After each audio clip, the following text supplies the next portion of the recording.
আচ্ছা, প্রথমে দেখবো লাভ ক্ষতি প্রয়োগ। প্রয়োগ বলতে আমাদের কিসের কথা বলা হচ্ছে? উদাহরণের কথা বলা হচ্ছে।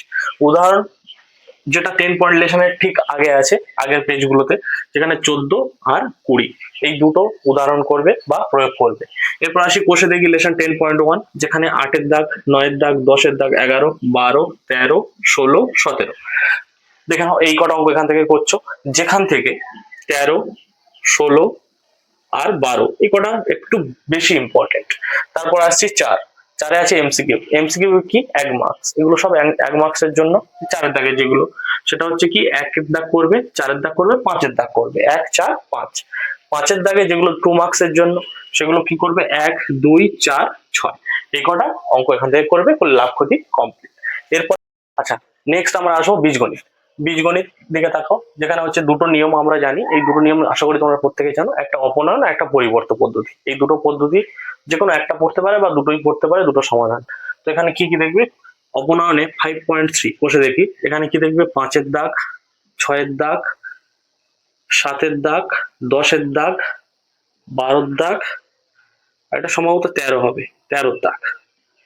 এটা 13-এর দাগ, 12 আর 13 এই তিনটে দাগ। তাহলে আমরা টোটাল আমরা দেখলাম যে অপনয়ন এই কটা দেখবো। আরেকটা কথা বলি, যে বীজগণিতের সাজেশন প্রথমত হয় না, তবুও এগুলো দেয়া হয়েছে, এইগুলো ট্রাই করবে, এই টাইপেরই আসবে। এরপর আসছি পরিবর্ত পদ্ধতি। পরিবর্ত পদ্ধতি যারা ভালো করে করেছো তারা দেখবে যে 4-এর দাগের বি আর ডি এই দুটো ভালো করে করবে। 5-এর দাগের 3, 5, 6, 7 ব্যাস এই কটা করলে মোটামুটি এখান থেকে এই বীজগণিতের দুটো রুলস মেনটেন হয়ে যাবে। এরপর পরেরটা আসবো। আচ্ছা, এবার দেখবো আমরা কি স্থানাঙ্ক জ্যামিতি। স্থানাঙ্ক জ্যামিতি আমরা একটা জিনিস জানি, এখান থেকে কি পড়ে? দূরত্ব নির্ণয়। দূরত্ব, এটা কি বলে? দূরত্ব। তাহলে স্থানাঙ্ক জ্যামিতি দূরত্ব নির্ণয় পড়বে, যেখানে আমরা প্রত্যেকের সূত্রটা জানি, যে সূত্রটা হচ্ছে √(x1 - x2) তার whole square plus y1 - y2 তার হোল স্কোয়ার। এই সূত্র দিয়ে আমাদের প্রত্যেকের দূরত্ব নির্ণয় করতে হবে। তাহলে দূরত্ব আমরা দেখবো যে 5-এর দাগের, এখানে আমরা সবগুলো প্র্যাকটিস করবো। কোনটা পড়বে আমরা জানি না, কারণ এগুলো সাজেশন সাধারণত হয় না। 5-এর দাগে সবগুলো প্র্যাকটিস করবে। এরপর 6-এর দাগ করবে, 7-এর দাগ করবে, 8-এর দাগ, 10, 12 এ কটা করবে।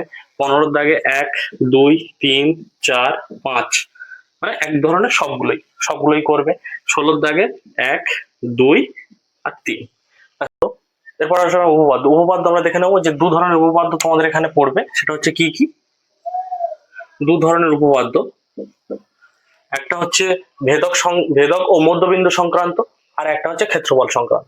তো এখানে অনেকগুলো ইম্পর্টেন্ট আছে, আমি টোটাল 3টের কথা বলবো। যে ভেদক আর মধ্যবিন্দু থেকে উপপাদ্য 20 আর উপপাদ্য 21। তার মধ্যে 20টা খুব ভালো করে করবে, খুব সুন্দরভাবে করবে 20, আর 21-এরটাও করবে, 21-এরটাও করবে, কিন্তু সবচেয়ে ভালো করে 20টা করবে। তারপর ক্ষেত্রফল সংক্রান্ত উপপাদ্যে পরে যেটা আসছে সেটা হচ্ছে 24, এখান থেকে একটাই করবে। তাহলে এরপর আমরা যেটা দেখবো সেটা হচ্ছে পরিমিতি। পরিমিতির আমরা জানি যে 4টে চ্যাপ্টার হয় টোটাল তোমাদের এই সেকেন্ড ইউনিট টেস্টে 4টে চ্যাপ্টার আছে।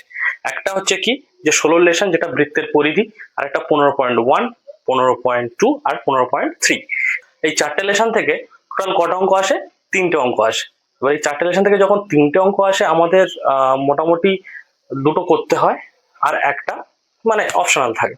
তো যাই পাই হোক, তো এখানে আমরা দেখেছি যে 16 লেসনটা তুমি যদি ভালো করে করো, এখান থেকে ওই 3টের মধ্যে একটা শিওর 16 লেসন থেকে থাকবে, একটা শিওর 16 লেসন থেকে থাকবে। তো 16 লেসনটা ওই জন্য আমরা আগে প্রেফার করছি, যে 16 লেসনটা কি কি করবে। 3-এর দাগ করবে এখানে 5, 7, 8, 9, 10, 15, 17 এই কটা করবে। আর 19-এর 1, 2, 3, 4, 5 এগুলো হিসেব মতো সবগুলো করে নেবে, কারণ শর্ট কোশ্চেন কোথা থেকে আসবে এটা কেউ বলতে পারবে না। ঠিক আছে, তারপর হচ্ছে 20 হচ্ছে কি 1, 2, 3, 4 এই কটা করবে। এটা হচ্ছে 16 লেসন থেকে। এই 16 লেসন থেকে যদি তুমি এই কটা করো, মানে এই উপরের অঙ্কগুলো যদি করো 3, 5, 3 থেকে 17 পর্যন্ত যতগুলো দেয়া আছে, এর মধ্যে একটা শিওর, 3টের মধ্যে একটা শিওর কমন পেয়ে যাচ্ছ, আর বাকি রইলো 2টো। এবার ওই 2টোর জন্য আমাদের 3টে লেসন করতে হবে। তো এখানে আমরা ফার্স্ট দেখে নিচ্ছি যে ত্রিভুজ ও চতুর্ভুজের পরিসীমা, যেখানে আমাদের শুরু হচ্ছে কি 15.1, 15.2 আর 15.3। তো এখানে আমরা দেখবো যে ফার্স্ট দেখবো আমরা প্রয়োগ বলতে এটা উদাহরণ। পেজ নম্বরও দেওয়া আছে 210 আর 211 পেজে পেয়ে যাবে। আমরা কি কি উদাহরণ করব? 21 আর 22 এই দুটো উদাহরণ করব। আরো অনেক উদাহরণ আছে, কিন্তু এই দুটো ইম্পর্টেন্ট করবে। এরপর আসছে কোষে দেখি 15.1। 15.1 থেকে তোমরা কি করবে, 3, 5, 3, 5, 7, 8, 9, 10, 15, 17 এই কটা তোমরা 15.1 থেকে করবে। এরপর 19 দাগে 1, 2, 3, 4, 5 মানে সবগুলো করতে বলছি, শর্ট কোশ্চেন সবগুলোই করাটা বেটার, 1 নম্বরের কোশ্চেন তো। তারপর হচ্ছে 20, 1, 2, 3, 4 এই কটা। এবার আসছি পরিমিতির পরের ভাগ, যেটা হচ্ছে 15.2 আর 15.3। 15.2 তে কি করবো, 3, 5, 7, 10, 15, 16, 3, 5, 7, 10, 15, 16, 19-এর 2-এর দাগ, 3-এর দাগ, 4-এর দাগ, আর 20-র 1, 2, 4, 5 এই কটা এখান থেকে করবো। কোশ্চেন কি 15.3 তে, আবার আসি 15.3 তে কি হবে, এখানে 6, 7, 8, 9, 14 এই কটা অঙ্ক এখান থেকে করবো। আর 17-র দাগের 1, 2, 3, 4, 5 এক ধরনের সব কটা। 18-র দাগের 1, 2 আর 3 এই কটা আমরা করবো এখান থেকে পরিমিতি। আমি আগেও বলেছি যে 16 লেসন থেকে যদি তোমরা প্র্যাকটিস করো, 16 লেসন থেকে একটা শিওর পেয়ে যাচ্ছ, তাহলে ওইটাও সমস্যা হচ্ছে না। আমাদের মেন সমস্যা দেখতে হবে বাকি 3টে চ্যাপ্টার নিয়ে আমাদের 2টো অঙ্ক আসবে, তো তাই আমাদের এইগুলো করতে হবে। করলে এখান থেকে আমাদের 2টো কেন 3টেও কমন চলে আসবে, যে কোনো 2টো করলে হবে। এবার আসবো আমরা সম্পাদ্য, যেটা অধ্যায় কত, অধ্যায় কত 14। অধ্যায় 14 এখানে কি বলবে, যে কোনো একটা হচ্ছে আয়তক্ষেত্রে বা কোনো চতুর্ভুজের সমান ক্ষেত্রফল বিশিষ্ট একটা ত্রিভুজের ক্ষেত্রফল নির্ণয় করতে বলবে।